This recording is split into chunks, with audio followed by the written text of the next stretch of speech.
আল্লাহ পাক সূরাতুল মুদ্দাসসির নাজিল করে বলেছেন, ইয়া আইয়ুহাল মুদ্দাসসির, ওহে কম্বলের নিচে শুয়ে থাকা নবী, এখন আর কম্বলের নিচে শুয়ে থাকতে হবে না, কুম, আপনি উঠে দাঁড়ান। সুতরাং কম্বল ছেড়ে দাঁড়ান, ময়দানের দিকে তাকান, যে অন্যায় অবিচার চলতেছে আপনি মানুষদের কাছে দিয়ে সচেতন করেন, মানুষদেরকে আপনি বুঝান, মানুষদেরকে একটি স্পষ্ট ধারণা দেন। এখন যদি আপনি ময়দানে নামতে পারেন, ময়দানে যে যদি দাওয়াতি কাজ করতে পারেন, তাহলে সমাজটাকে ন্যায় ইনসাফ ভিত্তিক সমাজ আমার আল্লাহ গঠন করে দেবে।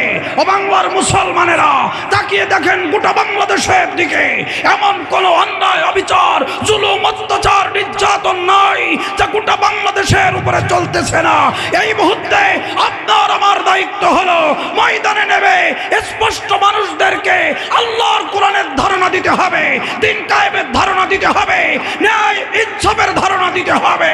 এখন আর চার্চ আওয়াবিন ইশরাক নফল নিয়ে মসজিদের কোনায় তাসবির দানা টিপলে হবে না, ময়দানে নেবে আল্লাহর নামে স্লোগান দিতে হবে। যদি এই স্লোগান দিতে পারেন, আগামীর বিশ্ব আল্লাহর কোরআনের বিশ্ব, আগামীর সংসদ আল্লাহর কোরআনের সংসদ হবে। নতুবা বিগত 17 বছরের চাইতে আরো কঠিন দিন এ জমিনে অপেক্ষা করতেছে। আগামীর সংসদকে আল্লাহর কোরআনের আলো আলোকিত করার জন্য ময়দানে নেবে কারা কারা কাজ করতে রাজি আছেন? দুই হাত আল্লাহকে দেখা দেন। আপনার যে দল মন চায় আপনি সেই দল করতে পারেন, কিন্তু দল করার আগে দেখতে হবে ওই দলের ভিতরে আল্লাহর কোরআনের কর্মসূচি আছে কিনা, দেখতে হবে ওই দলের ভিতরে নামাজের কর্মসূচি আছে কিনা, দেখতে হবে ওই দলের নেতারা নামাজের দিকে মানুষদেরকে ডাকে কিনা, দেখতে হবে ওই দলের মানুষরা মানুষদেরকে ন্যায় ইনসাফের দিকে ডাকে কিনা। যেই দলের ভিতরে আল্লাহর কোরআনের কর্মসূচি থাকে না, নামাজের কর্মসূচি থাকে না, ওই দল কোনদিন আল্লাহর দল হতে পারে না, পারে না, পারে না, পারে না।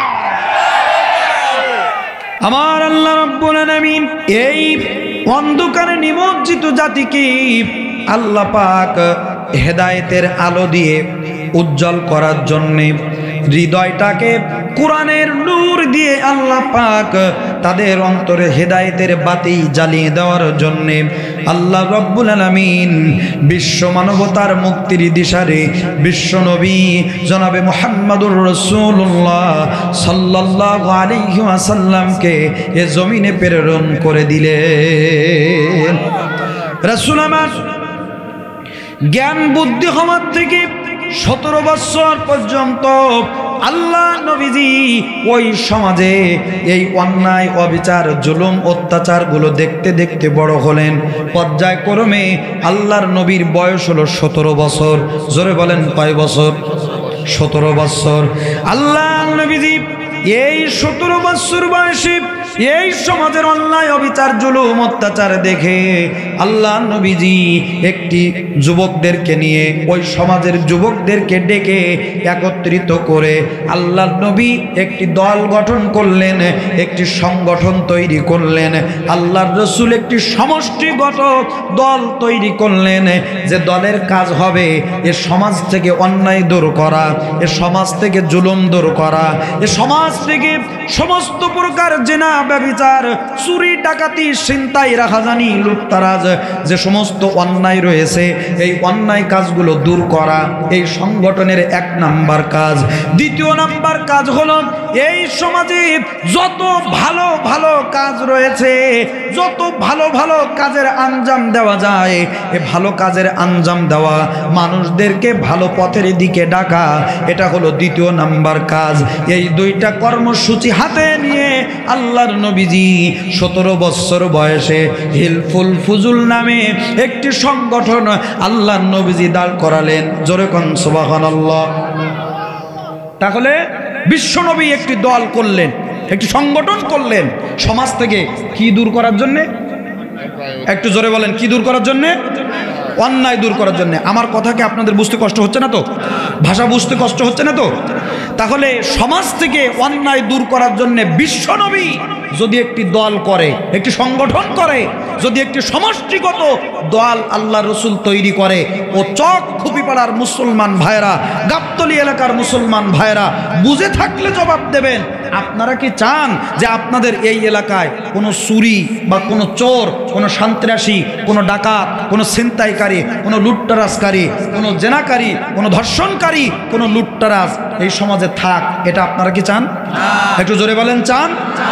তাহলে যদি না চান, তবে বিশ্ব নবীজির ধারাভাষ্য অনুযায়ী আল্লাহ রসুল যেমন এই অন্যায়গুলো মক্কার জমিনে থাকুক বা ঘটুক, এটা আল্লাহ রসুল যেমন চাননি, তার জন্যে আল্লাহ নবী একটি দল গঠন করেছিলেন।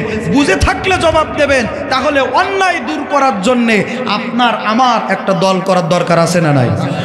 একটু জোরে বলেন, আছে না নাই? দুই একজন বলে যে হুজুর আমি কোনো দলে নেই, আছে না নেই? আমি কোনো দলে নেই। আমার ভাইরা, আমার বন্ধুরা, দল হলো দুইটা, একটি হলো হিজবুল্লাহ আর একটা হলো হিজবুস শয়তান। একটা হলো আল্লাহর দল, একটি হলো শয়তানের দল। এর বাইরে মুজাবজাবিনা বাইনা, এর মাঝখানে আপনি কাপড় পরবেন নতুবা কাপড় ছাড়া থাকবেন। কি আমি কাপড় পরে রয়েছে, আমি কাপড় পরিহিত ব্যক্তি। এবার যদি কোনো পাগল আসে কাপড় ছাড়া আসে, তাহলে ও কাপড় ছাড়া। তাহলে হয় আপনি কাপড় পরার দলে থাকবেন নতুবা কাপড় ছাড়া দলে থাকবেন। কিন্তু মাঝ বরাবর ধরেন আপনি লুঙ্গি পরেছেন, এখন আপনি দল দুইটা, হয় লুঙ্গি পরবেন না হলে খুলবেন, কি তাই তো নাকি?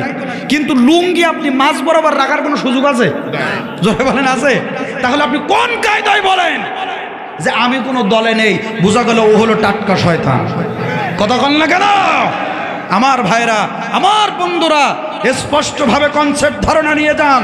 আল্লাহর নবী, বিশ্ব নবী জনাবে মুহাম্মদুর রাসূলুল্লাহ সাল্লাল্লাহু আলাইহি ওয়াসাল্লাম সমাজ থেকে অন্যায়, অবিচার, জুলুম, অত্যাচার, ধর্ষণ, খুন, কারাবি, লুটতরাজ, রাহাজানি দূর করার জন্য আল্লাহর নবীজি মক্কার জমিনে যেমন একটি দল গঠন করেছিল, এই সমাজ থেকে সমস্ত প্রকার অন্যায়, অবিচার দূর করতে চাইলে আপনার আমারও একটি দলে থাকার, বাইরে যাওয়ার কোনো সুযোগ নাই, কোনো সুযোগ নাই, সুযোগ নাই।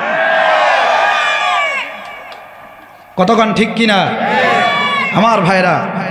রাসূল এই সংগঠন দিয়ে 40 বছর পর্যন্ত এই সংগঠন চালাতে লাগলেন। কত বছর? 40 বছর পর্যন্ত, 17 থেকে 40 বছর পর্যন্ত এই সংগঠন চালাতে লাগলেন, এ দাওয়াতি কার্যক্রম চালাতে লাগলেন। ওই সমাজ থেকে অন্যায় দূর হলো মাত্র 15%। কত পার্সেন্ট? 15%। বাকি আছে কত পার্সেন্ট? 85% বাকি আছে। আল্লাহ রসুল বড় কষ্ট পেলেন, বড় ব্যথিত হলেন, বড় কষ্ট পেলেন যে এতদিন যাবৎ চেষ্টা করতেছি এই মানুষদেরকে ভালো করার জন্যে। রাসূল ব্যথিত হৃদয়ে আস্তে আস্তে চলে গেলেন হেরা পর্বতে। কোন পর্বতে? হেরা পর্বতে চলে গেলেন। আমার রবের সান্নিধ্যে আল্লাহ পাকের ধ্যানে মগ্ন হলেন। বড় কষ্ট পেয়ে চোখের পানি অঝরে ছেড়ে হেরা পর্বতে রাসূল ধ্যানে মগ্ন হলেন। আমার নবীজি এই সমাজের সামাজিক অবক্ষয় দেখি রাসূল আমার হেরা পর্বতে ধ্যানে মগ্ন হলেন, রবের সান্নিধ্যে চলে গেলেন। আল্লাহ রব্বুল আলামিন পবিত্র লাইলাতুল কদরের রাত্রে জিবরিল আমিনের মাধ্যমে আল্লাহ রব্বুল আলামিন ওই হেরা পর্বতের ভিতরে মহাবিশ্বের মহাবিস্ময়, জীবন পরিবর্তনকারী, জীবনকে পাল্টিয়ে দেওয়ার মতো বিস্ময়কর কিতাব আল্লাহ রব্বুল আলামিন ফি লাউহিম মাহফুজ, আল্লাহ রাব্বুল আলামিন লাউহে মাহফুজ থেকে আমার নবীর উপরে এ কোরআনুল কারীমের সূরা আলাকের প্রথম 5টি আয়াত আল্লাহ পাক নাজিল করে দিয়ে দিলেন। আল্লাহ রাব্বুল আলামিন ডাক দিয়ে বলেন, ওগো নবীজি,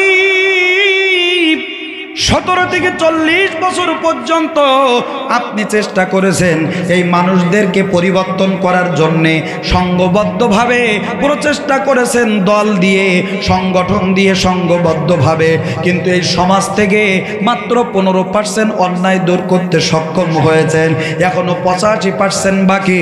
ওগো নবীজি শুনে রাখুন, আপনি যদি শুধুমাত্র দল দিয়ে এই সমাজের মানুষদেরকে সভ্য করতে চান, তবে সেটা সম্ভব হবে না। আজকের আমি আল্লাহ আপনার উপরে এ কিতাব নাজিল করে দিলাম, আপনার হিলফুল ফুজুল নামক সংগঠন, আপনার সমষ্টিগত দলীয় দাওয়াত দল, আর আমি আল্লাহর কিতাবুল্লাহ, এই কিতাব দিয়ে আর আপনার দল দিয়ে আপনি সমষ্টিগতভাবে মক্কার জমিনে কালেমার দাওয়াত দেন, কোরআনের দাওয়াত দেন মানুষদেরকে, এই কোরআন দিয়ে দাওয়াত দেন। উদু ইলা সাবিলি রাব্বিকা বিল হিকমা, মানুষদেরকে হিকমতের সাথে কোরআন দিয়ে যদি আপনি মানুষদেরকে সৎ পথে ডাকেন, আমি আল্লাহ পাক গ্যারান্টি দিলাম এই গোটা পৃথিবীটা আমি আল্লাহ অন্যায় মুক্ত করে দেব। তাহলে বোঝা গেল দল একটা করতেই হবে, থাকতেই হবে। এখন সেই দলটা কোন দল? সেই দলটা হলো আপনার ভালো লাগে আপনি জাতীয় পার্টি করতে পারেন, আপনার ভালো লাগে আপনি বিএনপি করতে পারেন, আপনার ভালো লাগে আপনি চরমনাই করতে পারেন, আপনার ভালো লাগে আপনি তাবলিগ জামাত করতে পারেন, আপনার ভালো লাগে আপনি জাসদ করতে পারেন, আপনার ভালো লাগে আপনি খাসদ করতে পারেন, আপনার ভালো লাগে আপনি বাংলাদেশ জামাত ইসলামী করতে পারেন, আপনার ভালো লাগে আপনি ছাত্র শিবির করতে পারেন, আমার তাতে কোনো বাধা নেই। দল আপনি একটা করেন, কিন্তু বিষয়টা হলো আল্লাহ রসুল দল গঠন করলেন, সেই দল দিয়ে অন্যায় দূর হলো 15%। আর যেই না আল্লাহ নবীর উপরে এ কোরআন নাজিল হলো, ওই গোটা সমাজটা আল্লাহর কোরআনের আলোয় আলোকিত হয়ে ন্যায় ইনসাফ ভিত্তিক একটি সমাজ গঠন হয়ে গেল। আপনার যে দল মন চায় আপনি সেই দল করতে পারেন, কিন্তু দল করার আগে দেখতে হবে ওই দলের ভিতরে আল্লাহর কোরআনের কর্মসূচি আছে কিনা, দেখতে হবে ওই দলের ভিতরে নামাজের কর্মসূচি আছে কিনা, দেখতে হবে ওই দলের নেতারা নামাজের দিকে মানুষদেরকে ডাকে কিনা, দেখতে হবে ওই দলের মানুষরা মানুষদেরকে ন্যায় ইনসাফের দিকে ডাকে কিনা। যেই দলের ভিতরে আল্লাহর কোরআনের কর্মসূচি থাকে না, নামাজের কর্মসূচি থাকে না, ওই দল কোনোদিন আল্লাহর দল হতে পারে না।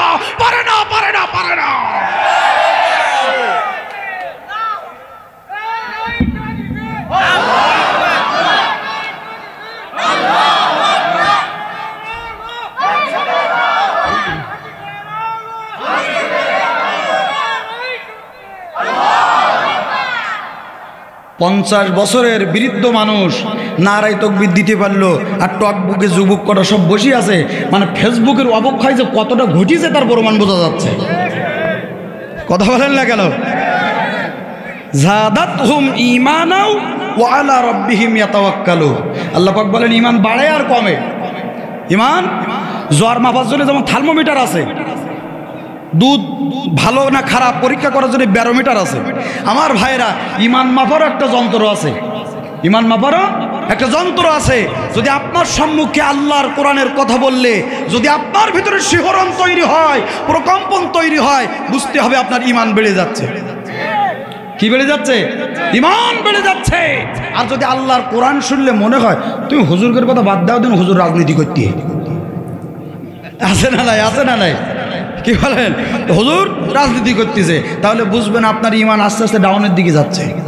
আমার কথা কি বুঝতে পেরেছেন আমার বন্ধুগণ, আমার ভাইরা?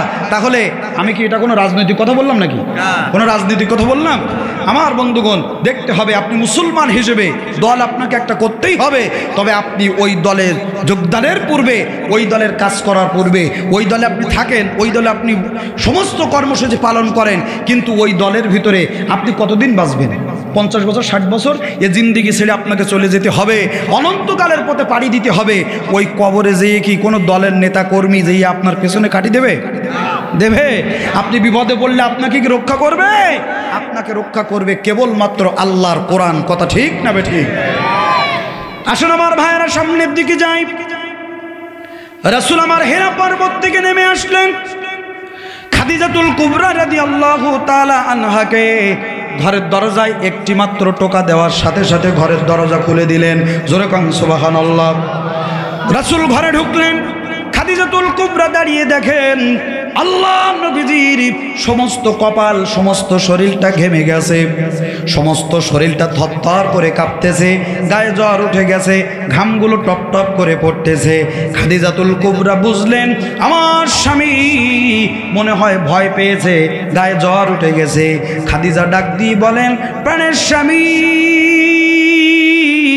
ভয় পাবেন না, চিন্তা করবেন না, আপনি চিন্তিত হবেন না, লা তাহজান, আপনি ভয় পাবেন না। এই মক্কার জমিনে এমন কোনো অন্যায় আপনি করেন নাই, এমন কোনো কাজ আপনি করেন নাই যে কোনো দুষ্ট জিন আপনার উপরে ভর করবে। আপনি মানুষের আমানতকে ফিরিয়ে দিয়েছেন, আপনি মানুষের অধিকারকে ফিরিয়ে দেওয়ার জন্য চেষ্টা করেছেন। বোঝা গেল কোরআনের দলে থাকে যারা, ইসলামী আন্দোলন করে যারা, আল্লাহর দলে থাকে যারা, মানুষের অধিকার ফিরিয়ে দেয় তারা, মানুষের আমানতের অধিকার ফিরিয়ে দেয় তারা। যারা ভালো দলে থাকে, ভালো কাজে যারা থাকে, এরা মানুষের অধিকারকে ফিরিয়ে দেয়। কথা ঠিক কিনা বলে ভাইরা আমার? খাদিজাতুল কুবরা রাদিয়াল্লাহু তাআলা আনহা আল্লাহর রাসূলের কপালটা মুছে দিলেন, শরীরটা মুছে দিলেন, আর সাহস জোগালেন, প্রাণের স্বামী ভয় পাবেন না, চিন্তা করবেন না। আল্লাহর নবী বললেন, খাদিজা ঝাম্মিলুনি, আমারে কম্বল দিয়ে কাপড় দিয়ে ঢেকে দাও। ভাইরা আমার, এখান থেকে ছোট্ট একটা কথা মেসেজ আপনাদেরকে দেই। দুনিয়ার স্বামীরা সারাদিন কাজকর্ম করার পরে, ব্যবসা বাণিজ্য করার পরে, চাকরি বাকরি করার পরে, হাটে ঘাটে মাঠে কাজকর্ম করার পরে বাড়ি যখন ঢুকবে, আমার স্ত্রী যারা আছে তাদের দায়িত্ব হলো সর্বপ্রথমে স্বামীর পাশে যেয়ে একটু বসা। কার পাশে যেই বসা? স্বামীর পাশে যেই বসা। যেমন খাদিজা আল্লাহ রসুলের পাশে যেয়ে বসলেন, খাদিজাতুল কুবরা রাদিয়াল্লাহু তাআলা আনহা আল্লাহ রসুলের পাশে যেয়ে বসলেন, কপালটা মুছে দিলেন, শরীরটা মুছে দিলেন এবং স্বামীকে ভরসা দিলেন, আপনি ভয় পাবেন না, আপনি চিন্তা করবেন না, ভয় পাওয়ার কোনো কারণ নেই। আমাদের স্ত্রীরা আমরা বাড়ি যাওয়ার পরে তাদের দায়িত্ব হলো ওরকম স্বামীর পাশে যেয়ে বসা, আঁচলটা দিয়ে একটু মুখটা মুছিয়ে দেওয়া, স্বামীকে এক গ্লাস পানি দেওয়া, যদি বৈদ্যুতিক পাখা থাকে আপনার সুইচটা চেপে দেওয়া, যদি পাখা না থাকে হাত পাখা দিয়ে, বিদ্যুৎ যদি না থাকে হাত পাখা দিয়ে একটু বাতাস করা, এবং স্বামীকে একটু বলা, স্বামী আমাদের যা আছে আমরা এটাই নিয়েই ভালো আছি, আপনার এত কষ্ট করা লাগবে না। বলেন, যদি কোনো স্ত্রী স্বামী বাড়ি আসার পরে চাকরির থেকে, ব্যবসার থেকে, হাটে ঘাটে মাঠের থেকে, রিক্সা চালিয়ে, ভ্যান চালিয়ে, অটো চালিয়ে বাড়ি আসার পরে কোনো স্ত্রী যদি এইটুকু দায়িত্ব পালন করে, এক গ্লাস পানি দিয়ে যদি মুখটা মুছিয়ে দিয়ে স্বামীর পাশে যদি বসে, বলেন কিয়ামত পর্যন্ত ওই সংসারে ঝগড়া হবে? একটু জোরে বলেন না কেন? হবে? হবে না। কিন্তু সমস্যা হলো আমাদের স্ত্রীরা, আপনার অন্যান্য লোক যখন বাড়ি যায়, যখন নন্দাই দুলা ভাইরা, আত্মীয় স্বজনরা যখন বাড়ি যায়, তখন ওদের মুখে কাতলা মাছের মতন হাসি খলকাল করে। আর আমরা স্বামীরা যখন সারাদিন ক্লান্ত হয়ে যখন বাড়ির ভিতরে যেই ঢুকি, ওদের মুখ একেবারে হনুমানের মতন কতক্ষণ। যদিও আপনাদের এই খুবই চটপড়ার মা বোনেরা, এরা অনেক ভালো, এরা জীবনের স্বামীর সাথে কোনোদিন ঝগড়া করে না। জোরে কান মারহাবা। যাক, তালি লাইন ভালো হবে। রাগ করলেন নাকি? অসুবিধা হচ্ছে? মুসলমান দিনী ভাইরে আমার, আল্লাহর নবী এই যে কম্বলের নিচে ঘুমিয়ে থাকলেন, এখান থেকে কিছুদিনের জন্য আল্লাহর নবীজির উপরে ওহী বন্ধ হয়ে গেল হঠাৎ। এরপরে কিছুদিনের জন্য ওহী বন্ধ হয়ে গেল। এই যেমন আমি আলোচনা করছি, কথা বলতেছি আপনাদের সম্মুখে, কথা বলতে বলতে হঠাৎ করে যদি আমি আলোচনা বন্ধ করে দেই, বলেন আপনাদের কেমন লাগবে? আপনারা খারাপ লাগবে না? আপনারা বলবেন কি ব্যাপার হুজুর, কি হলো? একটা উত্তেজনা বিরাজ করবে। কি বলেন? একটা উত্তেজনা বিরাজ করবে, ছটফট করবেন, একটু উদ্দোলিত হয়ে যাবেন যে কি হলো। আমার নবীজির উপরে আল্লাহ রাব্বুল আলামিন হঠাৎ করে যখন ওহী বন্ধ হয়ে গেল, আল্লাহর রাসূল বড় উদ্বিগ্ন হয়ে গেলেন, রাসূল বড় উত্তোলিত হয়ে গেলেন, রাসূল চিন্তিত হয়ে গেলেন, পেরেশান হয়ে গেলেন। কিছুদিন পরে আল্লাহ রাব্বুল আলামিন হঠাৎ করে জিবরিল আমিনকে পাঠিয়ে দিলেন। আল্লাহর নবীজি তখন ঘরে দুই চোখের পানি ছেড়ে দিয়ে রাসূল বিচলিত হয়ে কম্বল মুড়ি দিয়ে ঘুমিয়ে রয়েছেন, কাঁথা মুড়ি দিয়ে ঘুমিয়ে রয়েছেন। বলেন, এই সংবাদ আমার আল্লাহর কাছে আছে না না? আরো জোরে বলুন, আছে না নাই? আমার আল্লাহ রাব্বুল আলামিন জিবরিল আমিনকে ডাক দিয়ে বলেন, জিবরিল আমিন আর করো না দেরি, আমার দোস্তের কাছে চলে যাও তাড়াতাড়ি, এই মুহূর্তে আমার বন্ধুর উপরে সূরাতুল মুদ্দাসসির খানা নাজিল করে দিয়ে দাও। আল্লাহ রাব্বুল আলামিন জিবরিল আমিনের মাধ্যমে সূরাতুল মুদ্দাসসির খানা নিয়ে ওই যে আল্লাহ রাসূল কম্বল মুড়ি দিয়ে কাঁথা মুড়ি দিয়ে ঘুমিয়ে রয়েছেন, জিবরিল আমিন ওই মুহূর্তে নাজিল হয়ে সূরাতুল মুদ্দাসসির খানা নিয়ে আসলেন। জিবরিল আমিন ডাক দিয়ে বলেন, ইয়া আইয়ুহাল মুদ্দাসসির কুম ফাআনজির ওয়া রাব্বাকা ফাকাব্বির। জোরে কোন আল্লাহু আকবার। ইয়া আইয়ুহাল মুদ্দাসসির, ও কম্বলের নিচে শুয়ে থাকা নবী, আল্লাহু আকবার। ওহে কম্বলের নিচে শুয়ে থাকা নবী, কুম, আপনি উঠে দাঁড়ান, কম্বল ছাড়েন, কম্বল ছেড়ে দেন, কম্বল ফেলেন, উঠে দাঁড়ান। ফাআনজির, আপনি মানুষের কাছে যে মানুষদেরকে সতর্ক করেন, মানুষদেরকে কনসাস করেন, মানুষদেরকে আপনি সচেতন করে দেন। জোরে কোন আল্লাহু আকবার। জিবরিল আমিন বলেন, ইয়া রাসূলুল্লাহ, এখন কম্বলের নিচে ঘুমিয়ে থাকার সময় নেই, এখন কম্বলের নিচে ঘুমিয়ে থাকার সময় নয়। আপনি তাকিয়ে দেখেন মক্কার দিকে, তাকিয়ে দেখেন সমাজের দিকে। এই সমাজে এমন কোনো অন্যায়, অবিচার, জুলুম, অত্যাচার, নির্যাতন, নিষ্পেষণ নয় যাই সমাজে চলতেছে না।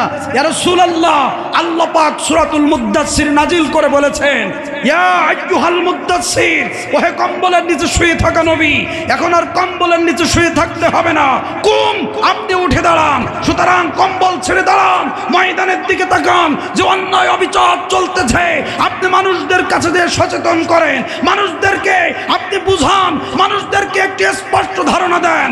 এখন যদি আপনি ময়দানে নামতে পারেন, ময়দানে যে যদি দাওয়াতি কাজ করতে পারেন, তাহলে সমাজটাকে ন্যায় ইনসাফ ভিত্তিক সমাজ আমার আল্লাহ গঠন করে দেবে। ও বাংলার মুসলমানেরা, তাকিয়ে দেখেন গোটা বাংলাদেশের দিকে এমন কোন অন্যায়, অবিচার, জুলুম, অত্যাচার, নির্যাতন নাই যা গোটা বাংলাদেশের উপরে চলতেছে না। এই মুহূর্তে আপনার আমার দায়িত্ব হলো ময়দানে নেবে স্পষ্ট মানুষদেরকে আল্লাহর কোরআনের ধারণা দিতে হবে, দিন কায়েমের ধারণা দিতে হবে, ন্যায় ইনসাফের ধারণা দিতে হবে। এখন আর চার্চ, আওয়াবিন, ইশরাক, নফল নিয়ে মসজিদের কোনায় তাসবির দানা টিপলে হবে না। ময়দানে নেবে আল্লাহর নামে স্লোগান দিতে হবে। যদি এই স্লোগান দিতে পারেন, আগামীর বিশ্ব আল্লাহর কোরআনের বিশ্ব, আগামীর সংসদ আল্লাহর কোরআনের সংসদ হবে। নতুবা বিগত 17 বছরের চাইতে আরো কঠিন দিন এ জমিনে অপেক্ষা করতেছে। আগামীর সংসদকে আল্লাহর কোরআনের আলো আলোকিত করার জন্য ময়দানে নেবে কারা কারা কাজ করতে রাজি আছেন? দুই হাত আল্লাহকে দেখা দেন। আমরা যখন এইসব কথা বলি, এখানে আমি কি কোনো রাজনৈতিক বা কোনো দলের আক্রমণ করে কথা বলেছি? কোনো দলকে টার্গেট করে কথা বলেছি? আমি বলেছি এটা আল্লাহর, আপনি বাড়ি যেয়ে সূরাতুল মুদ্দাসসিরের তাফসীর খুলে দেখবেন, ধারণা আপনি দেখবেন। আল্লাহ বলেন ফাআনজির, আপনি মানুষদেরকে সতর্ক করেন। আচ্ছা, এখন কি আর নবী রাসূল আসবে? জোরে বলেন, আসবে? আসবে না। কারা সতর্ক করবে? আল উলামা ওয়ারাসাতুল আম্বিয়া, নবীর ওয়ারিস যারা, এ সমস্ত আলেম ওলামারা বারবার আপনাদের দ্বারে দ্বারে কেন যায়? কারণ এ দায়িত্ব হলো ফাআনজির, আপনি মানুষদেরকে সতর্ক করেন, বুঝান, না হলে কিয়ামতের ময়দানে, বিচারের আদালতে, আখিরাতে কাঠগড়ায় আল্লাহ পাক আমাদেরকে দাঁড় করাবেন। তোমাদের দায়িত্ব ছিল এটা, আলেমুল আমাদের দায়িত্ব এটা। আপনাদের বারবার বলবে, একবার না 100 বার বোঝাবে, আপনাদেরকে 100 বার ডাকবে, 1000 বার ডাকবে। আপনাদের কোনটা ন্যায়, কোনটা অন্যায়, এটা বোঝানোর দায়িত্ব আমার। এর জন্য আমাদের এ গালি বলতে বলতে, এটা শুধু আজকের না, এই যে আমাদেরকে গালিগালাজ করে, আমাদেরকে বিভিন্নভাবে কটূক্তি করে, এটা আজকের না। এখানে 1500 বছর আগে আল্লাহ রসুল যখন এই কোরআনের দাওয়াত দিয়েছিল, আল্লাহ রসুলকে পাগল বলেছিল। কথা কন না কেন? রসুলকে মাজনুন বলেছিল। শুধু তাই না, শুধু তাই না, রসুলকে জাদুকর বলে গালি দিয়েছিল। আমার মুসলমান দিনী ভাইরা, এজন্য আলেমদের দায়িত্ব হলো আপনাদেরকে সতর্ক করা, আপনাদেরকে বোঝানো, আপনাদেরকে দিনের দিকে ডাকা, আল কোরআনের দিকে ডাকা, হাদিসের দিকে ডাকা। আর যখন আমরা ডাকি, তখন আর এক দলেরও বলে, ওই হুজুর রাজনীতি শুরু করি। কি বলেন? আমাদের সাতক্ষীরায় দেখলাম কিছুদিন আগে স্লোগান দেওয়া আরম্ভ করলো, জামাত শিবিরের চামড়া তুলি নেব আমরা। এই কথা বলেন না কেন? বাস্তব বলছি, বাস্তব বলছি, কোনো দলীয় কথা বলছি না, আমি যেটা বাস্তব সেটা। এখান থেকে মানে 5ই আগস্টের আগে এই স্লোগান এই জমিনে ছিল কি ছিল না? তখন আর একটু বেশি ছিল, আর একটু বেশি ছিল, বিএনপি জামাতের চামড়া তুলি নেব আমরা। কতক্ষণ না কেন আমার ভাইরা, আমার বন্ধুরা? আচ্ছা বলেন তো, চামড়া ছোলে কারা?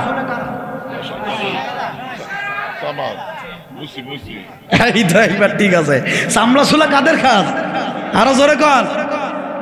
তাহলে তোমরা জামাত শিবিরের চামড়া তুলি নেবা, তোমরা কি মুসিজা? কতক্ষণ লাগে না? চামড়া তোলা হলো মুসির কাজ।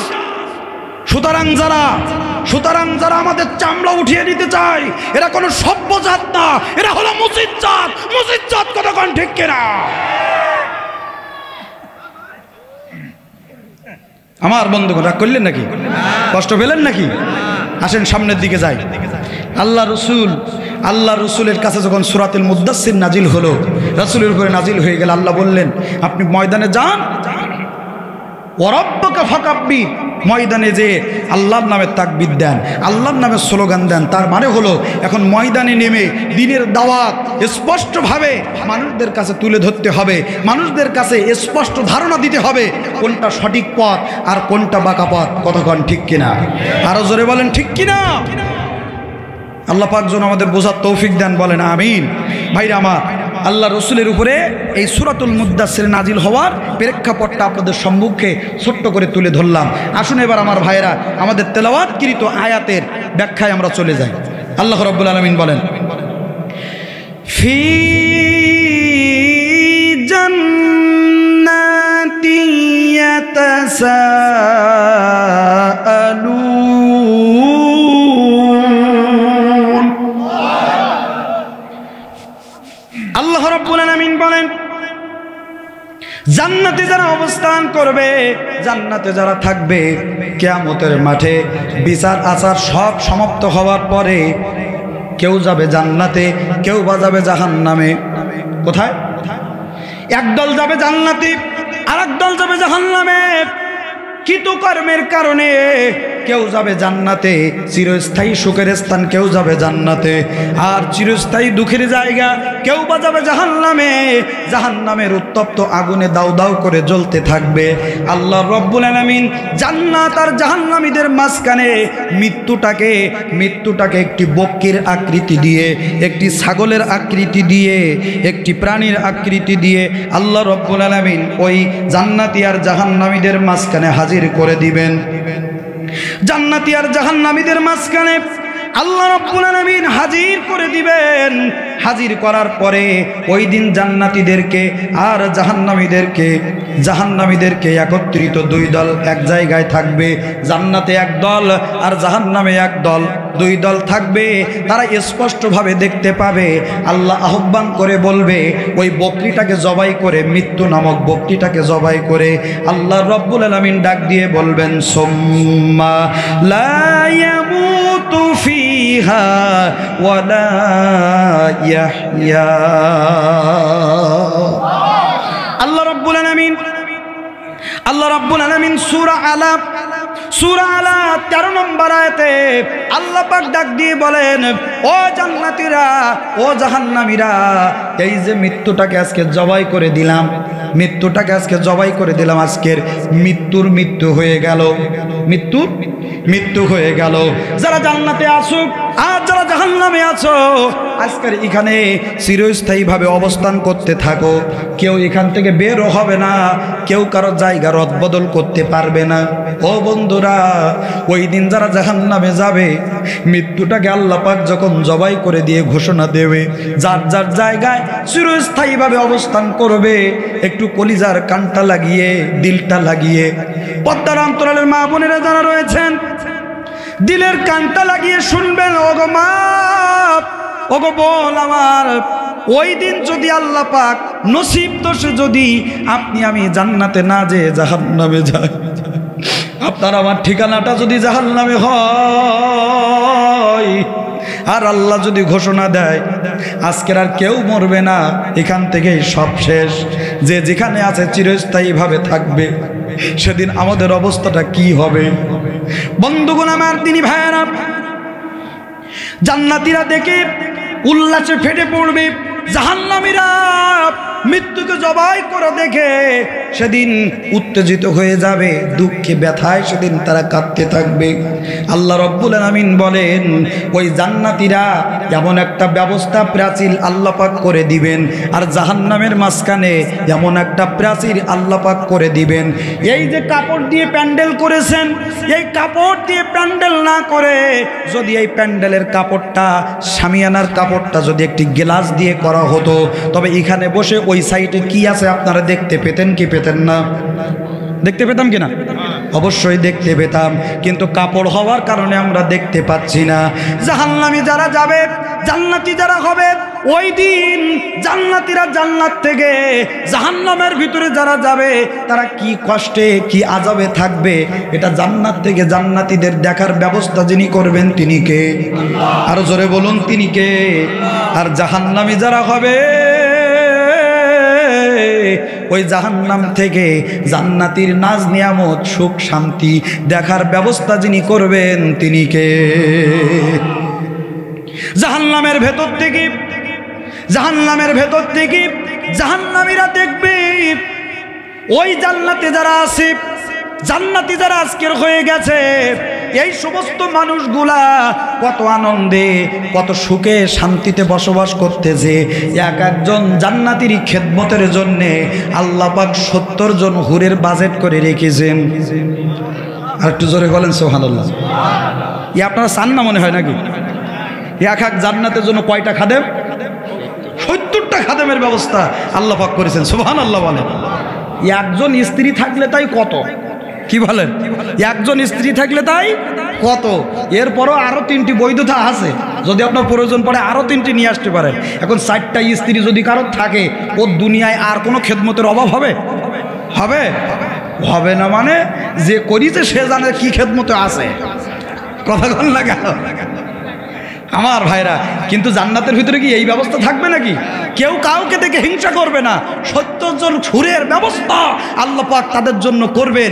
এত পরম সুখে কেউ কাউকে হিংসা করবে না, শুধু খেদমতের জন্য পাগল হবে। সুবহানাল্লাহ।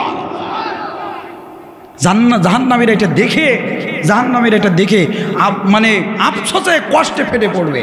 আমার বন্ধুগণ, বাড়ির পাশের প্রতিবেশী যদি ধনী হয়, যদি আস্তে আস্তে 1 তলার জায়গায় 2 তলা, 2 তলার জায়গায় 3 তলা, 3 তলার জায়গায় 4 তলা, 5 তলা এরকম ফ্ল্যাট যদি হতে থাকে, বগুড়া শহরে যদি বিশাল বিশাল প্লটের জমি কিনতে থাকে, ব্যবসা বাণিজ্য বাড়াতে থাকে, প্রতিবেশী যে থাকে তার একটু ভালো লাগে না? হিংসা লাগে? হিংসা লাগে না? হিংসায় ফেটে পড়ে, কিন্তু বলার কিচ্ছু নেই। কি বলেন? আমি এই কথা বলতে যে ছোট্ট একটা দৃষ্টান্ত যদি দিই, আপনারা কষ্ট পাবেন নাকি? পাশের বাড়ির এক মানুষ, কৃষক মানুষ, জমিতে চাষবাস করে খায়। এখন একদিন জমিতে চাষ করতে যে একটা ওই লাঙ্গলের ফালায় একটা সুন্দর একটা পাথর পেয়েছে। পাথরটা নিয়ে বাড়িতে আসছে। অবাক কাণ্ড, ওই পাথরের ভেতর থেকে ঘষা দিলে এক বিশাল দৈত্য বের হয়ে আসছে। গল্প বলছে, কিন্তু এটা অবাস্তব কল্প কাহিনী, বোঝানোর জন্য বলছি। এখন দৈত্য বের হয়ে আসছে, কৃষক চালাক কৃষক তো ভাবছি একে আলাদিনের আশ্চর্য পরিবেশ, সেই আপনার দৈত্য নাকি? দৈত্য যখন বের হয়েছে বলছে, দৈত্য বের যখন হয়েছো, আমি তো গরিব মানুষ, আমার বাড়ি নেই, ঘর নেই, আমার টাকা পয়সার দরকার। দৈত্য তখন বলছে, ভাই তোমার সব কিছু দেওয়া যাবে, কিন্তু একটা শর্ত আছে। বলছে কি?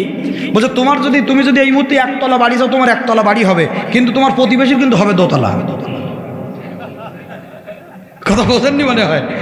তোমার যদি 1 তলা হয়, প্রতিবেশীর হবে কয় তলা? 2 তলা। ঠিক আছে। এখন কৃষক মনে মনে করতেছে তাই হোক, অন্তত এই ভাঙা ঘর থেকে 1 তলা ভালো, পাশে 2 তলা হয়, যা হয় হোক। এখন কৃষক বলছে ঠিক আছে, দরকার নেই, তুমি তাই করো, সেই 1 তলা বাড়ি আমার হোক। এইবার 1 তলা বাড়ির জায়গায় আমার ভাইরা এরকম যখন আস্তে আস্তে সম্পদ যখন বাড়তে লাগলো, কৃষক বললো এই মুহূর্তে বাড়ি দরকার নেই, কিছু টাকার দরকার, আগে কিছু সম্পত্তি সোনাদানা গহনা হোক। এখন কৃষকের বউ গিয়েছিল পানি আনতে, বাড়ি এসে দেখে ঘর ভর্তি সোনাদানা গহনা টাকায় ভর্তি হয়ে গেছে। বলছে কি ব্যাপার? বলছি এই ঘটনা। তবে তোমার কাছে দাবি হলো, খবরদার তুমি যেন এই পাথরে তুমি যেন ঘষা দিয়ে না, তোমার কাছে অনুরোধ থাকলো। কারণ মহিলাদের বুদ্ধি সবসময় কোন জায়গায়, ওটা আমি আর বললাম না। আমার ভাইরা, আমার বন্ধুরা, এখন কৃষক যখন চাষ করতে পরের দিন মাঠে চলে গেছে, মহিলা মানুষ দেখবেন ম্যাক্সিমাম কিছু কিছু মহিলা আছে, এরা কিন্তু ব্যাপক লোভী হয়। সোনাদানার প্রতি এদের আকর্ষণ থাকে বেশি, মহিলাদের সবসময় গহনার প্রতি একটা আকর্ষণ থাকে বেশি। কৃষক যখন মাঠে গেছে উনি আস্তে আস্তে যেই বিসমিল্লাহ বলি ঘষা দিয়েছে, দত্ত বের হয়ে চলে আসছে, মা কি দরকার? বলছে কি দরকার বুঝতে পারতে যাও না, সারা জীবনে সংসার ধর্ম করলাম, একটা কানের দুল নেই, নাকের ফুল নেই, গলার মালা নেই, হাতের বালা নেই, বুঝতে পারছো না কি লাগবে? বলছে লাগবে সে তো ঠিক আছে, তোমার যদি কানের নাকের দুল একটা হয় পাশের বাড়ি কিন্তু হবে দুটো, তোমার গলার মালা যদি একটা হয় পাশের বাড়ির স্ত্রীর হবে কিন্তু দুটো। বলছে তা হয় হোক, তুমি গহনা দিতে থাকো, তারপর ব্যবস্থা আমি করতেছি। ভাইরা আমার এখন ঠিকই মোটামুটি গহনা দিয়ে ভর্তি হয়ে গেছে। বলছে এই একতলা বাড়ি দিয়ে হবে না, আমার 5 তলা বাড়ি চাই। ঠিক আছে 5 তলা বাড়ি, পাশে হয়ে গেছে 10 তলা। কৃষক মানুষ মাঠের থেকে এসে দেখে সে ঘর বাড়ি আর কিছু চিনতে পারতিস না, কারণ আগে ছিল 1 তলা, এখন হয়েছে 5 তলা, পাশে হয়েছে 10 তলা, তাহলে আর কিছু চিনতে পারবে? চেনার কোনো লাইন নেই। কৃষক যে ঘর খুঁজি পাচ্ছে না, অনেক কষ্ট করে ঘর খুঁজি পাইছে, এসে দেখে সমস্ত ঘর বাড়ি স্ত্রী সব গহনায় ভর্তি হয়ে গেছে, টাকা পয়সা সব ঝলমল ঝলমল করতেছে। স্ত্রী বলছে ঘটনা কি? বলছে তোমার মতন বুদ্ধি নিয়ে চললিয়ে দুনিয়ায় বাঁচা বলো কঠিন। এখন স্ত্রী বলছে তুই তো আসলে আসল ঘটনা বুঝতে পারিনি, বাড়িতে বেরোই দেখ বাইরে কি অবস্থা। যাইয়ে দেখে সর্বনাশ, দোতলা আপনার 5 তলা জায়গা সব 10 তলা 10 তলা বিল্ডিং, আর পাশের বাড়ির স্ত্রীদের গহনা রাখার আর জায়গা নেই। এখন ও মহিলা বলছে আশ্চর্য ব্যাপার, এ কি কাণ্ড! তখন ও আস্তে আস্তে বাড়ি এসে বলছে ওর সেইতে বুদ্ধি তো আমার কাছে আসে। এখন পাথরে ঘটা দিয়ে যেই দত্ত বের হয়েছে বলছে দত্ত তুমি বলেছিলে আমার যদি একটা হয় পাশের বাড়ির হবে দুটো, ডবল হবে। ঠিক আছে তুমি একটা কাজ করো, আমার একটা চোখ কানা করি দাও। তাহলে ওর যদি 1 চোখ কানা হয় পাশের বাড়ির লোকের 2 চোখ কানা। আমার ভাইরা, আমার বন্ধুরা, এজন্যে এরকম হিংসুটি লোক এ সমাজে আছে না নেই? আরো জোরে বলেন আছে না নেই? একটু মহব্বতে দরুদ আল্লাহুম্মা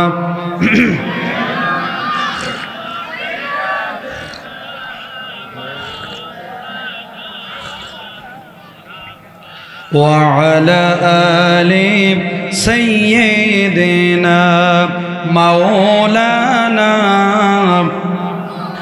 মদিনা যাইতে পারলাম না, মদিনা দেখতে পারলাম না, মদিনা যাইতে পারলাম না, মদিনা দেখতে পারলাম না। ওই মদিনার পথের ধুলি আমি, ওই মদিনার পথের ধুলি আমি মাখতে পারলাম না, মদিনা যাইতে পারলাম না, মদিনা দেখতে পারলাম না। মদিনার নাম কত সুন্দর,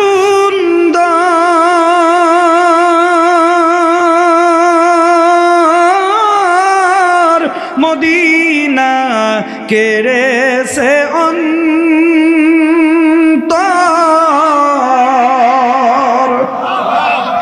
মদিনার নাম কত সুন্দর,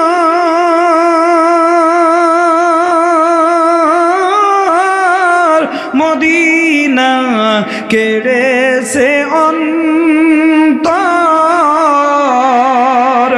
ওই মদিনার পথের ধুলি আমি মাখতে পারলাম না, মদিনা যাইতে পারলাম না, মদিনা দেখতে পারলাম না।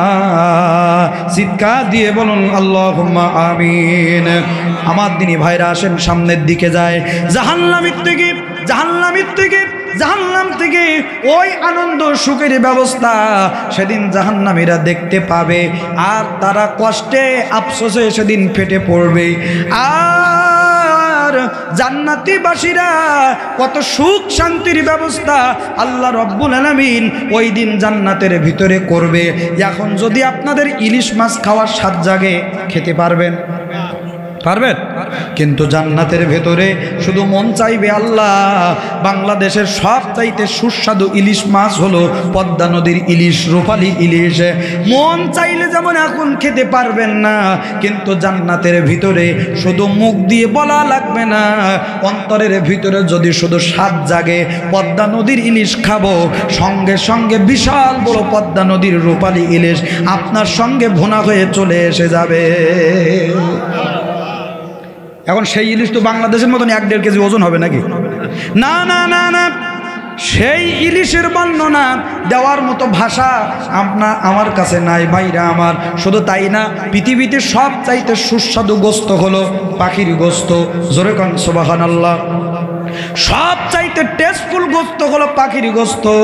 এই যে নাটোর চলন বিলে বিশাল বিশাল পাখি পাওয়া যায়, হাঁস পাখি, পানকেউড়ি, বিভিন্ন রকম প্রজাতির পাখি এই শীতের সময় চলে আসে। ওই পাখির গোস্তগুলো অত্যন্ত সুস্বাদু। ভাইরা আমার, জান্নাতের ভিতরে পাখিগুলো উড়াউড়ি করবে, জান্নাতীরা দেখবে সুন্দর পাখি উঠতেছে, মন চাইবে পাখির গোস্ত খেতে। এক একটা পাখি আমাদের দুনিয়ার পাখির মতো 2-3 কেজি হবে না, বিশাল বিশাল পাখি হবে।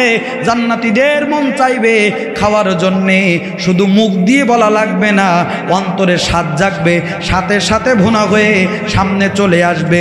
খাওয়া লাগবে না, খাওয়া লাগবে না, খাওয়া লাগবে না, সঙ্গে সঙ্গে আপনার মুখের ভিতরে চলে যাওয়ার ব্যবস্থা যিনি করবেন তিনি আমার কে?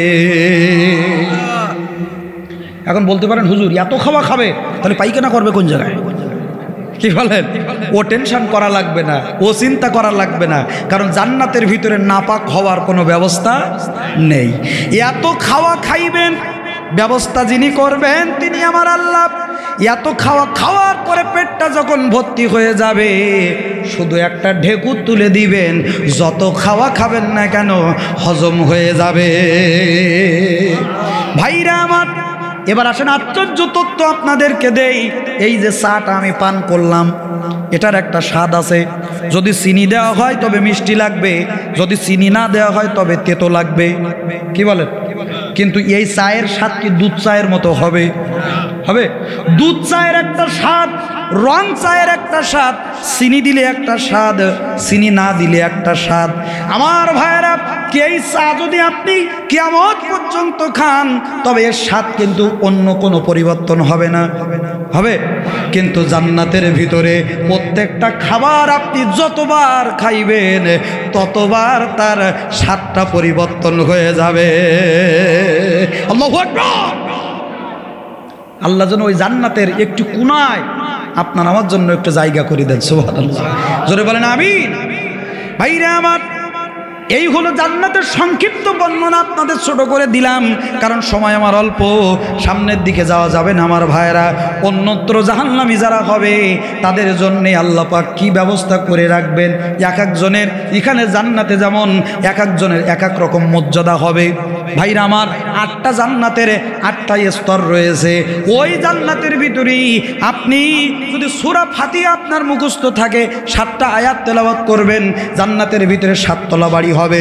10টা আয়াত মুখস্থ থাকলে 10 তলায় আপনার ঘর হবে। জোরে কান সুবহানাল্লাহ, আরো জোরে সুবহানাল্লাহ। ভাইরা আমার, ঠিক তেমনি জাহান্নামের ভিতরে আল্লাহ রাব্বুল আলামিন এক এক অপরাধীর এক এক রকম শাস্তির ব্যবস্থা আমার আল্লাহ করবে। জিনা যারা করবে তাদের জন্য এক রকম শাস্তি, চুরি যারা করবে তাদের এক রকম শাস্তি। ভাইরা আমার, বন্ধুরা আমার, এই জাহান্নামীরা জাহান্নামের আগুনে পুড়তে পুড়তে পুড়তে পুড়তে এতটা বিরক্ত হয়ে যাবে, তাদের এতটা ক্ষুধা লাগবে, আল্লাহর কাছে খাবারের আবেদন করবে। ডাকতে ডাকতে ডাকতে ডাকতে খাবার চাইতে চাইতে গলা দিয়ে রক্ত বের হয়ে যাবে, রক্ত বের হয়ে যাবে, তবু আল্লাহ পাক তাদের ডাকের সাড়া দিবে না। হঠাৎ করে একদিন আল্লাহ ডাক শুনবে, ওরা বলবে, আল্লাহ খোদায় আমাদের সব কিছু হজম হয়ে যাওয়ার মতো উপক্রম, আমাদেরকে একটু খাবারের ব্যবস্থা করা যায় না? আল্লাহ পাক বলবেন, চুপ, কথা বলবি না। আল্লাহু আকবার। কথা বলবি না রে অপরাধীর দল, রে অপরাধীর দল, কথা বলবি না, তোদের সঙ্গে আমি কথা বলবো না। ভাইরা আমার, আবার কথা বলার মতো সাহস তাদের হবে না। কথা বলার মতো সাহস তাদের সেই দিন হবে না। কাঁদবে কাঁদবে, খোদার যন্ত্রণায় চিৎকার করবে। অবশেষে আল্লাহ পাক তাদের জন্য একটু খাবারের ব্যবস্থা করবেন, খাদ্যের ব্যবস্থা করবেন। সেই খাদ্যটা কি জানেন? আল্লাহ পাক বলছেন সূরা দোকানের ভিতরে, আল্লাহ বলেন, আল্লাহ রাব্বুল আলামিন বলেন সূরা দোকানের ভিতরে, আল্লাহ ডাক দিয়ে বলেন ওই জাহান্নামীদের জন্যে আল্লাহ রাব্বুল আলামিন একটি খাবারের ব্যবস্থা করেছেন। খাবারটার নাম হলো যাক্কুম। কি নাম বললাম? ইন্না শাজারাতাজ যাক্কুম। আল্লাহ রাব্বুল আলামিন ওই জাহান্নামীদের জন্য যাক্কুম নামে একটা বৃক্ষ আল্লাহ রাব্বুল আলামিন সেই দিন তাদের খাবার ব্যবস্থা করবে। কাদাকাটি করার পরে যেই যাক্কুম বৃক্ষটা কি জিনিস জানেন? সেই খাদ্যটা কি?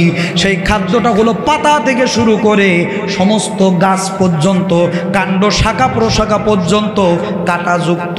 কাঁটাযুক্ত আমাদের সাতক্ষীরায় একটা গাছ আছে, নাটা গাছ, নাটার ফল গাছ, তার সমস্ত পাতা থেকে সমস্ত কাণ্ড পর্যন্ত সব কাটা। আপনার এদিকে কি বলে দাদা? নাটার গাছ বলে আমাদের এদিকে। এই গাছের সমস্ত পাতায়ও কাটা।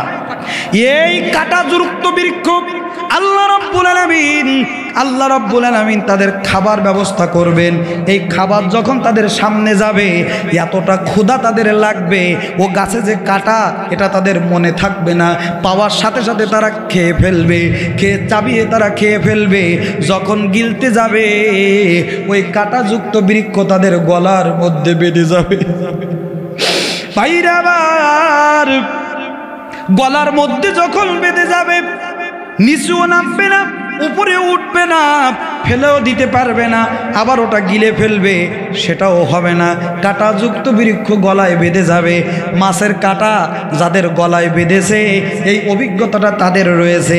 গলায় কাঁটা বেঁধে থাকলে তার অবস্থাটা কি হয়? ভাইরা আমার, ওটা তো জাহান্নামের গাছ, এটা তো দুনিয়ার কোনো মাছের কাঁটা না যে লেবু চিপে খেলে কাঁটা নেমে যাবে, গলা ঝাড়িয়ে নিলে কাঁটা সরে যাবে। ওই কাঁটা আল্লাহ যতক্ষণ না সরাবে ততক্ষণ তাদের এই কাঁটা সরবে না। গলার মাঝে বেঁধে থাকবে, গলাটা উঁচু হয়ে থাকবে।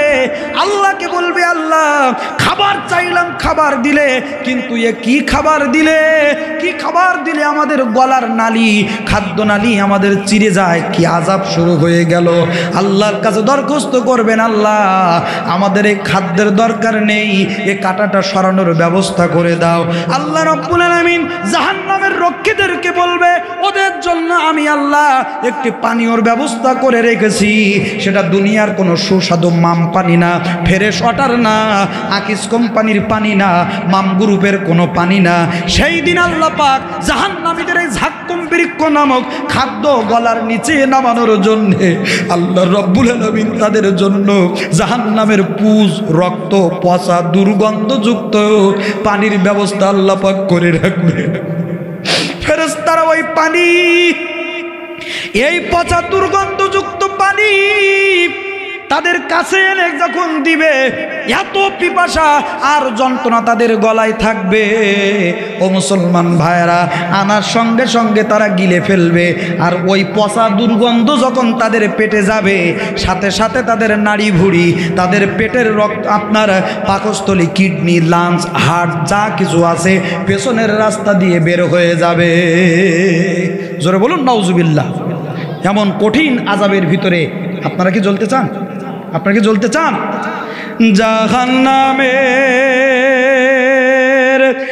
আগুন মাবুদ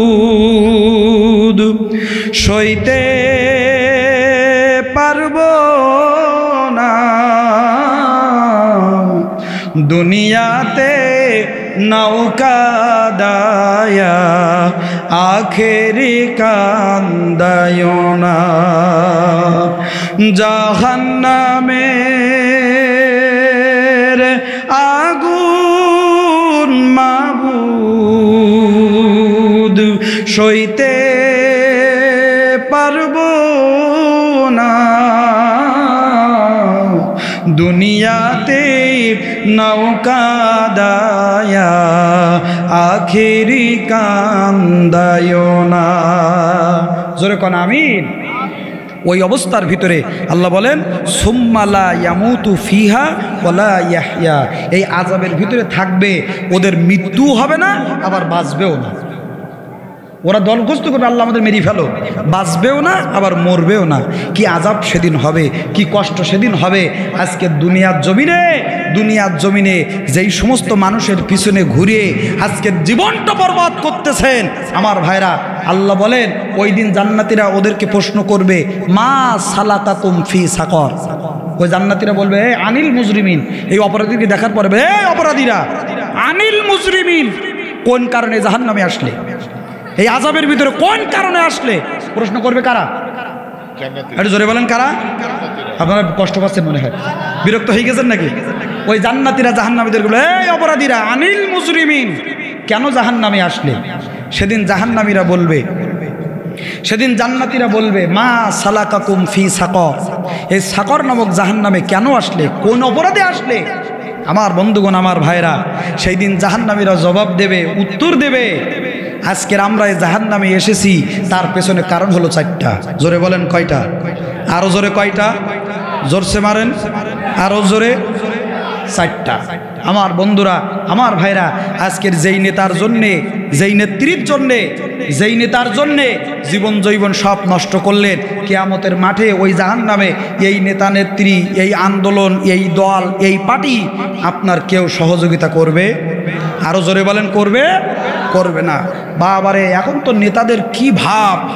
আমার যুবক ভাইরা যারা আছে দেখবেন 10-12 জন 4-5 খান হোন্ডা নিয়ে সোজা চলে গেছে আপনার বিমান মোড়ে, যেই হোটেলের ভিতরে ঢুকেছে গটগট করে মোটরসাইকেল রেখে, হোটেলওয়ালা ওদের মোটরসাইকেল রাখা দিকে ভয় পেয়ে গেছে যে আল্লাহ কি আসছে তা ঠিক নেই, বিমান মোড়ে না বিমান চলিয়েইছে, গটগট করে হোটেলের ভিতরে ঢুকেছেই বসাই শিগগির চা দে, পানি দে, বিস্কুট দে, ইয়ে দে, তা দে, সব খাওয়া শেষ, খেয়ে দিয়ে এবার হোটেল থেকে বের হয়ে যাচ্ছে।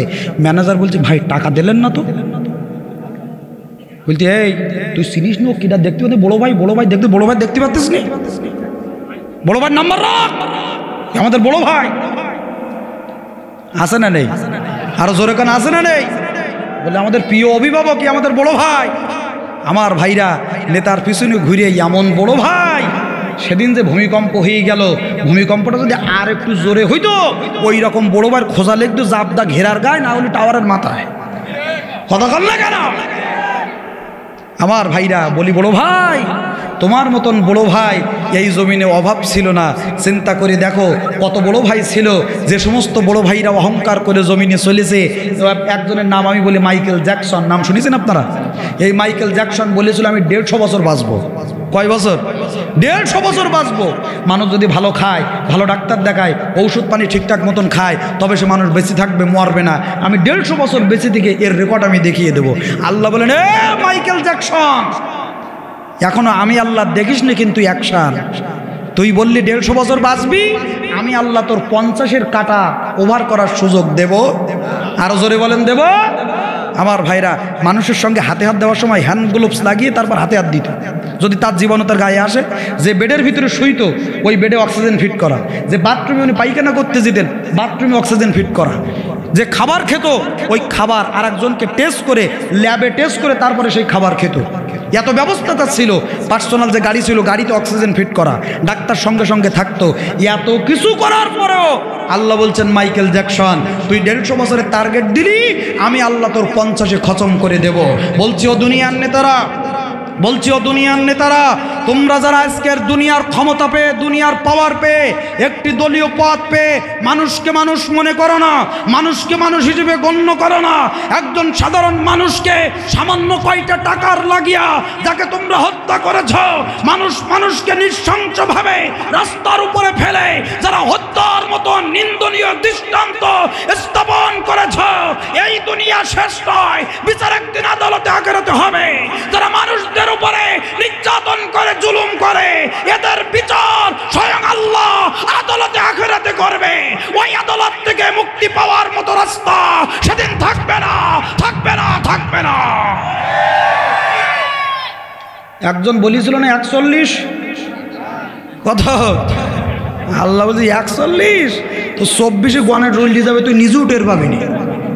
কি বলেন আমার ভাইরা, আমার বন্ধুরা? কি গর্ব, কি অহংকার!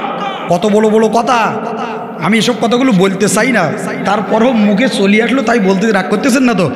আবার ভাবতেছেন না তো হুজুর মাহফিলে এসে আবার কি শুরু করলো? একজন ছিল না শেষবার বলল যে পালাবো না, প্রয়োজনে ফখরুল সাহেবের বাসায় যেই উঠবো। কি বলেন? সে শয়তান আগে বলেইছে। কি তাহলে তুই ও কথা বলতে গেলি কেন? এত পাওয়ার, এত তোমার পাওয়ার, তাহলে তুই বলতে গেলে আর একজন তো ডাইরেক্ট মানে মঞ্চে উঠলে পারবে তো খেলা হবে। কি বলেন? খেলা হবে।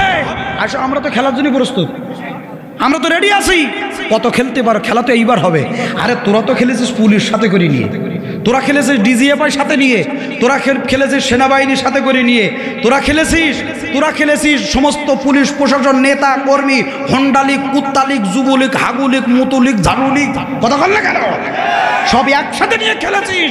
আর আমরা কোরআন প্রেমিক তাওহীদি জনতা এই জমিনে 16টা বছর আল্লাহর কোরআনকে বুকে আগলিয়ে ধরে ইসলামকে ভালোবেসে নবীর পথে দাঁড়িয়ে থেকে রাজপথে দাঁড়িয়ে থেকেছি। এক মুহূর্তের জন্য রাজপথ ছেড়ে নেমে যাই নাই, জীবন দিয়েছি, ফাঁসির কাস্টে ঝুলেছি, আইনা করে ধুকে ধুকে মরেছি। আল্লাহর কোরআনের পথ ছাড়ি নাই। বুকের পাটা থাকলে বাংলার জমিনে পা দিয়ে দেখ, তোদের পা কেটে কুত্তার খাদ্যে পরিণত করা হবে। কথা ঠিক না বেঠিক?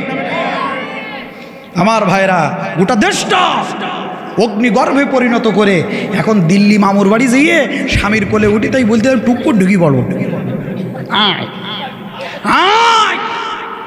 আল্লাহ এমন কায়দা করে দিয়েছে, আমি অবাক হয়ে গেলাম। সালাউদ্দিন কাদের চৌধুরী, বিএনপির জ্যেষ্ঠ একজন নেতা সালাউদ্দিন কাদের চৌধুরী, উনি বলেছিলেন, মাননীয় সরকার, আজকের যেই ফাঁসির দড়িতে আপনি আমাদেরকে ঝোলাচ্ছেন, যে ট্রাইব্যুনালে, আপনার কাছে আমার অনুরোধ থাকবে আপনাদের কাছে, আমাদেরকে ফাঁসি দিয়ে খবরদার এই ট্রাইব্যুনাল যেন বন্ধ না হয়। আল্লাহু আকবার বলেন। আমি আশ্চর্য হয়ে গেলাম যে মানুষটা এই কথা কিভাবে তিনি বলল, এই এত বড় কথা কোনভাবে তার জবান দিয়ে আল্লাহ পাক বের করে দিলেন। আল্লাহু আকবার বলেন। উনি বলেছিল যে খবরদার যেন আমাদেরকে এই ট্রাইব্যুনালে ফাঁসি দিয়ে আমাদের জন্য এই ট্রাইব্যুনাল বন্ধ না করা হয়, কারণ রাজনৈতিক প্রেক্ষাপট পাল্টাতে সময় লাগে। আরো জোরে বলেন, লাগে। রাজনৈতিক প্রেক্ষাপট পাল্টাতে সময় লাগে না। সুতরাং দাবি করব, আজকের যেই ট্রাইব্যুনালে আমাদেরকে ফাঁসির দড়িতে ঝোলানো হচ্ছে, এই ট্রাইব্যুনাল যেন এই কজনের ফাঁসি দিয়ে ট্রাইব্যুনাল বন্ধ না হয়। একদিন হয়তোবা হতে পারে দেশের প্রেক্ষাপট পরিবর্তন হলে যেই ট্রাইব্যুনালে আমাদের ফাঁসি হলো, ওই ট্রাইব্যুনালে যারাই আমাদের ফাঁসি দেবে তাদের ঝোলা লাগতে পারে। কতক্ষণ বাস্তবে হয়েছে কিনা তার তৈরি করা ট্রাইব্যুনালে আল্লাহ সালাউদ্দিন কাদের চৌধুরীর এ কথাগুলো যেন আরশে আল্লাহ কবুল করে নিয়েছে বিদ্যুৎ বেগে। আল্লাহু আকবার। আজকে তার ট্রাইব্যুনাল, তার ফাঁসির দড়ি, তার ট্রাইব্যুনালে ফাঁসির রায় হয়েছে। কতক্ষণ না কেন? এমন ফাঁসির রায় আপিল করার কোনো সুযোগ নেই, যেদিন ঢুকবে ওই দিন ফাঁসি, কোনো আপিলের সুযোগ নেই। দেশে আগুন লাগায়া জনতারে জ্বালায়া পালায়া সাইরা গেলি ঢাকা, গণভবনটা এখন ফাঁকা বুবুরে, গণভবনটা এখন ফাঁকা। কতক্ষণ না কেন? কথা বলেন না কেন? দেশে আগুন লাগায়া জনতারে জ্বালায়া পালায়া সাইরা গেলি ঢাকা, গণভবনটা এখন ফাঁকা বুবুরে, গণভবনটা এখন ফাঁকা। তুমি অধিকারের বললে কথা বলেছিলে রাজাকার, দেশবাসী যাই না গেল তুমি বড় স্বৈরাচার। তুমি অধিকারের বললে কথা বলেছিলে রাজাকার, দেশবাসী যাই না গেল তুমি বড় স্বৈরাচার। তোমার নাই শরম লাজ, তুমি বড়ই নাটকবাজ। কি কর? আমাদেরকে বলতো বেগুনির দাম বেড়ে গেছে, তোমরা বেগুন দিয়ে আর বেগুনির চপ খাই না, কুমড়োতে বেগুনির চপ খাও। কি বলেন? আর রমজান মাসে ইফতারির সময় খেজুর না খেয়ে কাঁঠালের বিচি খাও। কত বড় বদমাশ! আমাদেরকে কুমড়ো দিয়ে বেগুনের চপ খেতে বলে ও গণভবনে বসে বসে বড় বড় রুই মাছের মাথার খাসির রান খেয়েছে।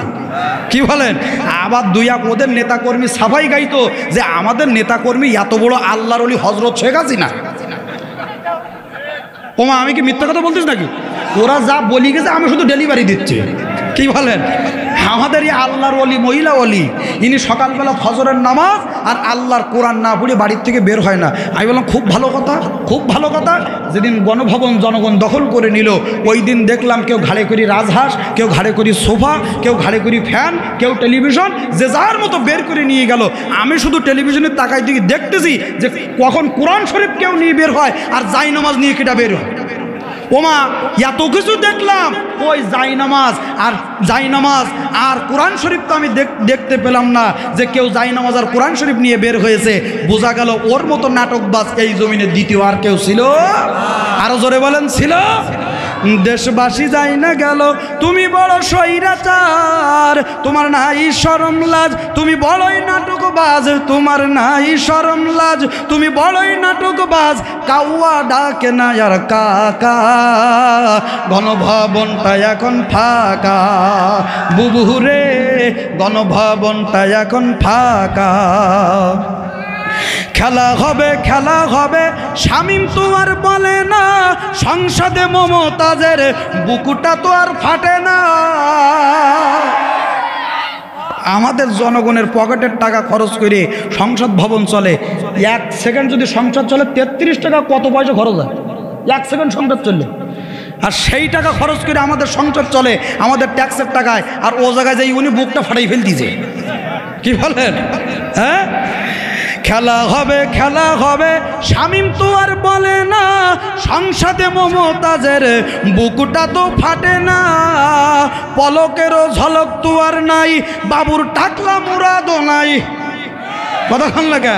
পলকের ঝলক তো আর নাই, বাবুর টাকলা মুরাদ নাই, দিল্লিতে মামুর বাড়ি একা, গণভবনটা এখন ফাঁকা, বুবুরে গণভবনটা এখন ফাঁকা। তুমি মিথ্যা মামলায় ফাঁসি দিলে সোনার মানুষগুলি রে, কত বড় ডাইনি সেজে নাহি মায়া তোর অন্তরে। মরহুম আমিরে জামাত মতিউর রহমান নিজামী হুজুরকে যখন ফাঁসি দেওয়া হয়েছিল, ফাঁসির আগের দিন ওনার ছেলে মেয়েদের সঙ্গে, পরিবারের সঙ্গে সাক্ষাৎ করার সুযোগ দেওয়া হয়েছিল। ওনার ছেলের কাছে বলেছিল, ব্যারিস্টার নজিবুল্লাহ ওনাকে বলেছিল, বাবা আমি যখন ফাঁসির দড়িতে যখন ফাঁসির মঞ্চে নিয়ে যাবে কি পরে যাব? বলে, আব্বা আপনি তো লুঙ্গি পরে যাবেন, আপনি পায়জামা পরে যাবেন। আল্লাহু আকবার। ফাঁসির দড়িতে পাঠাচ্ছে, আব্বাকে ওসিয়াত করতেছে। বলছে, খোকা কেন? বলছে, আব্বা ফাঁসির দড়িতে যখন আপনাকে ঝুলিয়ে দেবে তখন হয়তোবা আপনার লুঙ্গিটা খুলে আপনার সতর আলগা হয়ে যেতে পারে, আপনি পায়জামার দড়ি শক্ত করে বেঁধে যাবেন, ফাঁসির দড়িতে ঝুলিয়ে দিই। কিন্তু মানুষজন বুঝে মতিউর রহমান নিজামী ফাঁসির দড়িকে ভয় পায় না, আল্লাহর রশিকে ভয় পায়। ভাইরা আমার, সন্তানগুলোর দিকে তাকিয়ে বড় মেয়ে, ওনার বড় মেয়ের নাম ধরে ডাকতেন না, ডাকতেন বুড়ি বলে। বুড়ি ডাক দিয়ে বলেন, বুড়ি এ জীবনে হয়তো আর কোনোদিন তোদের সঙ্গে দেখা হবে না, আজ জীবনে হয়তো আব্বাকে আব্বা বলে ডাকতে পারবে না, তোদের সাথে আন্দোলনের জন্য যে সময় দেওয়ার দরকার আমি নিজামী সেই সময় দিতে পারিনি, তোরা আমাকে ক্ষমা করে দিস। আমার বন্ধুরা, ফাঁসির দড়িতে যখন হেঁটে যাচ্ছে, বীরের দর্পে হেঁটে যাচ্ছে, মুখে কালো কাপড় পরানো, সামনে যে জল্লাদকে ডাক দিয়ে বলছে, আমার ফাঁসির দড়ি কই? গলাটা এরকম নাড়াচ্ছে। ফাঁসির দড়িটা গলা দিয়ে টেনে এনে মতিউর রহমান নিজামী বলেছিল, ও ফাঁসির দড়ি তুমি বলো আসলে, তবে খুব দেরি করে আসলে। আমার স্বপ্ন ছিল শাহাদাত, তবে তুমি আসলে আমার শাহাদাতের দড়ি হয়ে, তবে খুব দেরিতে আসলে। এরা মনে করছে এটা আমার মৃত্যুর পরোয়ানা, কিন্তু আমি নিজামী বলছি এটা আমার জান্নাতে যাওয়ার পরোয়ানা। হম্মাম চৌধুরী, সালাউদ্দিন কাদের চৌধুরীর বড় ছেলে হম্মাম চৌধুরী, যেদিন ওনাকে ফাঁসি দেওয়া হয়েছিল ছটফট করে কেঁদে বেহুশ হয়ে গিয়েছিল। এত বড় চট্টগ্রামের এত বড় নেতা, সন্তানরা কেঁদে, স্ত্রীরা কেঁদে বেহুশ হয়ে গেছে, কিন্তু ওই ডাইনিদের হৃদয়ে সেই দিন কোনো দয়া হয়নি। কতক্ষণ ঠিক কিনা? তুমি মিথ্যা মামলায় ফাঁসি দিলে সোনার মানুষগুলি রে, কত বড় ডাইনি সেজে নাই মায়া তোর অন্তরে। সেই আদালত আছে, ফাঁসির দড়িও আছে। কতক্ষণ? সেই আদালত আছে, ফাঁসির দড়িও আছে, কবে পাবো বুবুর দেখা? গণভবনটা এখন ফাঁকা বুবুরে, গণভবনটা এখন ফাঁকা। দেশে আগুন লাগাইয়া জনতারে জ্বালাইয়া পালাইয়া সাইরা গেলি ঢাকা। গণভবনটা এখন ফাঁকা বুবুরে, গণভবনটা এখন ফাঁকা। আমি একটা জিনিস চিন্তা করলাম, ওনার কিন্তু ফাঁসি হওয়ার কথা ছিল 4 দিন পরে, অর্থাৎ 21 তারিখে ফাঁসি হওয়ার কথা ছিল, রায় দেওয়ার কথা ছিল। কিন্তু আমি চিন্তা করলাম যে 17 তারিখ প্রফেসর ডক্টর ইউনূস সাহেব 4 দিন আগেই কেন নিয়ে আসলো? পরে আমি এই আপনার গুগলে সার্চ দিয়ে দেখলাম যে ঘটনা কে দেখি একটু। পরে গুগলে আমি দেখলাম যে ওনার বিবাহ হয়েছিল 1976 সালের নভেম্বরের 17 তারিখ। ওনার বিবাহ বার্ষিক 1976 সালের নভেম্বরের 17 তারিখ। কত বড় পাকা খেলোয়াড় দেখেন, যেই দিন বিয়ে ওই দিন ফাঁসি।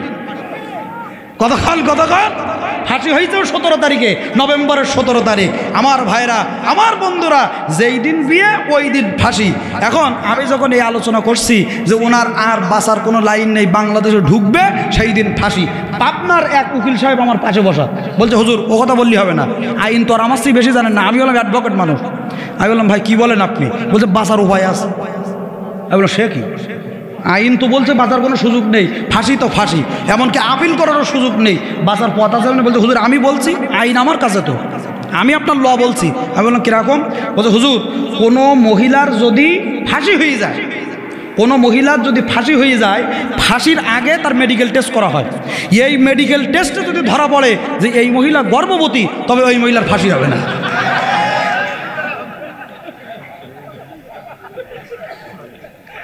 কথা ক্লিয়ার? কথা ক্লিয়ার?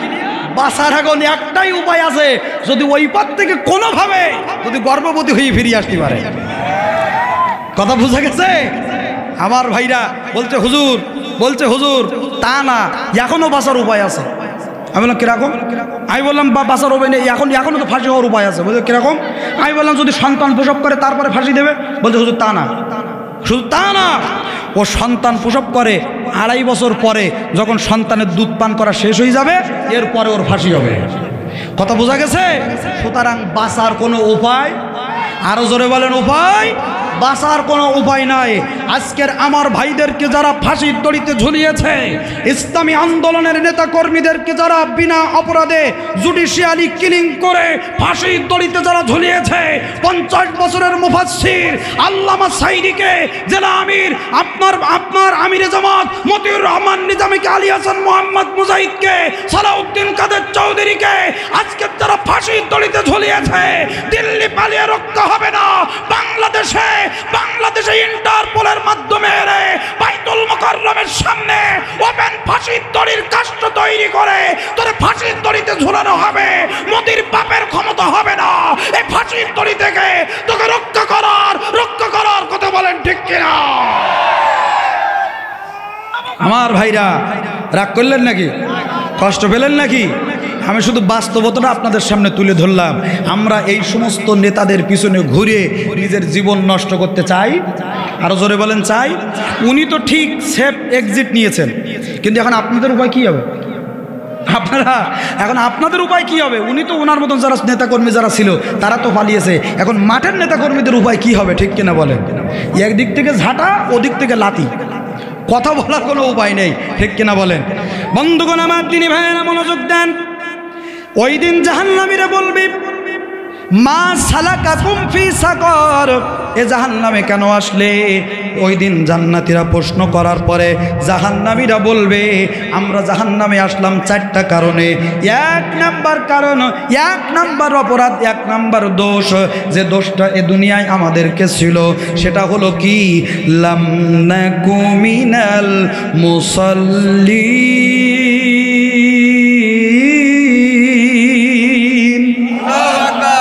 দুনিয়ায় আমাদের 1 নাম্বার অপরাধ ছিল, 1 নাম্বার দোষ ছিল, আমরা দুনিয়ার জমিনে মুসল্লি ছিলাম না, নামাজি ছিলাম না। কি ছিলাম না? নামাজি ছিলাম না। দুনিয়ায় আমরা নামাজি না হওয়ার কারণে দুনিয়ায় আমরা নামাজ না পড়ার কারণে, দুনিয়ায় আমরা নামাজের বিল পাস না করার কারণে, দুনিয়ার জমিনে নামাজের আইন পাস না করার কারণে, বেনামাজি নেতার পিছনে ঘোরার কারণে আজকের আমরা এসেছি জাহান্নামে। ও খুপি চক পড়ার মুসলমান ভাইরা, একটু বুকে হাত দিয়ে বলেন তো দেখি, আমরা কেউ কি জাহান্নামে যেতে চাই? জোরে বলেন চাই? কেউ জাহান্নামে হতে চাই না। যদি জাহান্নামী না হতে চান, আপনার 1 নাম্বার কোয়ালিটি হতে হবে, 1 নাম্বার বৈশিষ্ট্য হতে হবে, আপনাকে নামাজির গুণে নামাজি হতে হবে। রাজি আছেন তো? রাজি আছেন তো?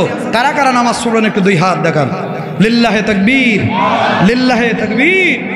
আল্লাহ তুমি হাতগুলোকে নামাজি বানিয়ে দাও।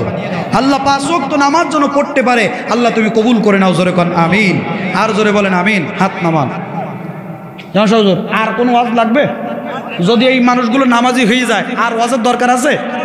ভাইরা আমার, এবার শোনেন, আজকের যে নামাজের ওয়াজ আমি প্রথম করছি তা না, আপনাদের মসজিদের ইমাম সাহেব, আমার মাদ্রাসার প্রিন্সিপাল হুজুর ভাই আমার বসা রয়েছে, পেছনে আমার চাচা বসা রয়েছে। এতদিন শুধু আজকে যে আমি নতুন নামাজের ওয়াজ করতেছি তা কিন্তু না। এই নামাজের ওয়াজ কত আপনারা শুনেছেন, কত আপনারা শুনেছেন, কিন্তু ফজরের নামাজের সেই 5 জন, আব্দুল চাচা, সালাম চাচা, করিম চাচা আর ইমাম সাহেব, কি ঠিক কিনা বলেন? রে বন্ধুরা, কিয়ামত পর্যন্ত এই স্টেজে বসে মানুষের যতই হাত উঁচু করায় না কেন, নামাজি বানানো যাবে না, যাবে না। যদি শুধুমাত্র কেবলমাত্র সূরা হজের 41 নম্বর আয়াতের আমলটা করা যায়, আমার মতো মৌলবীর নামাজের ওয়াজ করা লাগবে না, মানুষ এমনি নামাজি হয়ে যাবে। কি সেই কাজ, কি সেই সূরা হজের 41 নম্বর আয়াত? আল্লাহ রাব্বুল আলামিন বলেন, আল্লাহ রাব্বুল আলামিন বলেন, আল্লাযীনা ইম্মাক্কান্নাহুম ফিল আরদি আকামুস সালাহ ইলা আখির আয়াত। আল্লাহ রাব্বুল আলামিন সূরা হজের 41 নম্বর আয়াতে বলেন, আমি আল্লাহ রাব্বুল আলামিন এই দুনিয়ার জমিনের নেতৃত্ব যাদেরকে দেই, ক্ষমতা যাদেরকে দেই, পাওয়ার যাদেরকে দেই, দলের নিয়ন্ত্রণ, জমিনের নিয়ন্ত্রণ যাদেরকে আমি আল্লাহ পাক দেই, ক্ষমতা পাওয়ার যাদেরকে দেই, তাদের 1 নাম্বার কাজ হলো নামাজের বিল পাস করা।